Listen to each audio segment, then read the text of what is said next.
Բարեողջույններս Բաքվից։ Նախ եւ առաջ կցանկանայի երախտիկս հայտնել նախագահ Կոշտային հրավերի համար հանդես գալու եկը 8-րդ գագաթնաժողովին։ Նախագահ Կոշտայի այցելության ընթացքում Ադրբեջան ավելի քիչ քան 8 ամիս առաջ, 2 ամիս առաջ ներողություն մենք քննարկեցինք մասնակցությունը գագաթնաժողովին եւ համաձայնեցինք, որ ես կմիանամ տեսաձայնային կապով։ Ես կցանկանայի նաեւ իրազեկել լսարանին, որ հանդիպմանս ժամանակ նախագահ Կոշտայի եւ նախագահ ֆոն դեր Լայենի հետ Տիրանայում ինձ խնդրեցին կազմակերպել այս գործընթացը այնպես, որ մայիսի 22-ին խնդրեցին այնպես անել, որ ես մասնակցեմ Երևանում այս գագաթնաժողովին եւ ես 28 թվականի մայիսին իհարկե հրավիրեցի գագաթնաժողովի կազմակերպումը եւ անցկացումը Բաքվում եւ Հայաստանը դրան նույնպես աջակցեց։ Սա հստակ ցույցում է, որ իրողությունը Հայաստանի եւ Ադրբեջանի միջև իրողություն է։ Մենք ավելի քան 9 ամիս ապրում ենք արդեն եւ սովորում ենք ապրել խաղաղության մեջ։ Անցած տարվա օգոստոսին Սպիտակ տանը Վաշինգտոնում Հայաստանն ու Ադրբեջանը ստորագրեցին ընդհանուր հռչակագիր, նախագահ Տրամպը դա նույնպես ստորագրեց որպես վկա։ Հայաստանի եւ Ադրբեջանի արտաքին գործերի նախարարները նախաստորագրեցին այս համաձայնագրի տեքստը եւ մեզ համար եւ վստահ եմ մեր հայ գործընկերների համար խաղաղությունն արդեն իրականություն է։ Այդ փաստից հետո Ադրբեջանը միակողմանիորեն հանեց բոլոր տարանցման սահմանափակումները, որոնք դրված էին դեռ 90-ականների սկզբին, այդ պայից ի վեր մի քանի հազար տոննա բեռ հասել է Հայաստան Ադրբեջանի տարածքով, Ադրբեջանը ել ավելի առաջ գնալով սկսել է մատակարարել մեր նավթամթերքը, մասնավորապես բենզինը եւ դիզելը, առաջին անգամ դեպի Հայաստան։ Համապատասխանաբար ստեղծելով հենք մեր առևտրային հարաբերությունների համար։ Մի քանի հազար տոննա նավթամթերք արդեն արտահանվել է դեպի Հայաստան։ Եվս մեկ ձեռքբերում խաղաղության այս օրակարգի ներքո դա փոխկապակցվածությունն է, Տրամպի ճանապարհը բարգավաճման եւ խաղաղության անցնելու է Հայաստանով դեպի Նախիջևան եւ դառնալու է միջին միջանցքի մի մաս։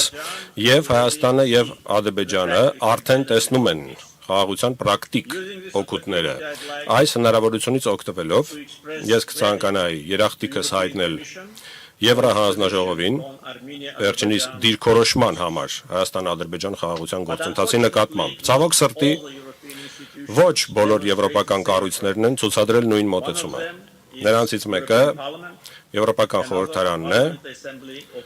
եւ մյուսը Եվրախորհրդի խորհրդարանական վեաժողովը։ Ադրբեջանը Եվրախորհրդի անդամ է 2001 թվականի հունվարից, իդեպ որպես ադրբեջանական պատվիրակության ղեկավար այդ ժամանակ որպես խորհրդարանական ես հանդիսանում էի ՊԱՍԵ-ի ակտիվ անդամներից մեկը։ Մեր պատվիրակությունը երբեք որևէ սահմանափակումների տակ չի եղել Եվրախորհրդի կողմից մինչև 24 թվականի հունվար, սեպտեմբերին 23 թվականի Ադրբեջանը ավարտեց սեպարատիզմը Ղարաբաղում, մենք իրականացրեցինք ՄԱԿ-ի Անվտանգության խորհրդի 4 ռեզոլյուցիաներ, որոնք թղթի վրա են մնացել 30 տարի։ 4 ամիս դրանից հետո ՊԱՍԵ-ն Պատժամիջոցներ կիրառեց մեր պատվիրակության նկատմամբ։ Ցավոք սրտի երկակի ստանդարտներն այսօր դարձել են աշխատավոճ ՊԱՍԵ-ի համար։ Ադրբեջանի տարածքային ամբողջականությունը նույն արժեքն ունի, ինչպես ցանկացած այլ երկրի տարածքային ամբողջականությունը, եւ այս հարցում երկակի ստանդարտներն անընդունելի են։ Հիմա Եվրոպական խորհրդարանի մասին։ Այս հավաքը խաղաղության գործընթացին նպաստելու փոխարեն սաբոտաժի մասին է խոսում։ 21 թվականի մայիսից 6 ամիս երկրորդ Ղարաբաղյան պատերազմի ավարտից հետո մինչև 26 թվականի ապրիլի 30-ի Եվրոպական խորհրդարանն ընդունել է 14 ռեզոլյուցիա, որոնք շատ վիրավորական կերպով ստում են Ադրբեջանի մասին։ 14 ռեզոլյուցիա պատկերացրեք 5 տարվա ընթացքում սևեռման նման մի բան է։ Վերջինը ընդամենը 4 օր առաջ կանխամտածված կերպով անմիջապես գագաթնաժողովից առաջ, այսինքն անդամ պետությունների հիմնարար խնդիրներին անդրադառնալու փոխարեն, ինչպես այլատիացությունը, իսլամոֆոբիան, հակասեմիտիզմը, միգրացիան, մրցունակության բացակայությունը, անտուն մարդկանց խնդիրները, Եվրոպական խորհրդարանը թիրախավորում է Ադրբեջանը, տարածելով զրպարտանք եւ սուտ։ Պատճառն այն է,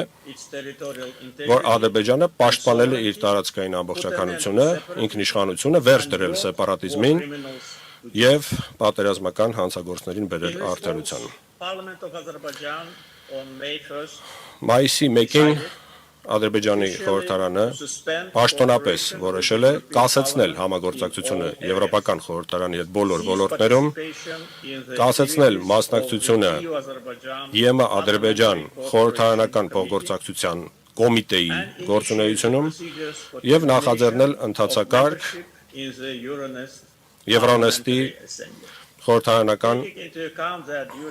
վեհաժողովին անդամակցության մասնակցության դադարեցման։ Մենք խորհրդարանական գագաթնաժողովի ընթացքում մեր դիտանկյունները եւ մտահոգող հարցերը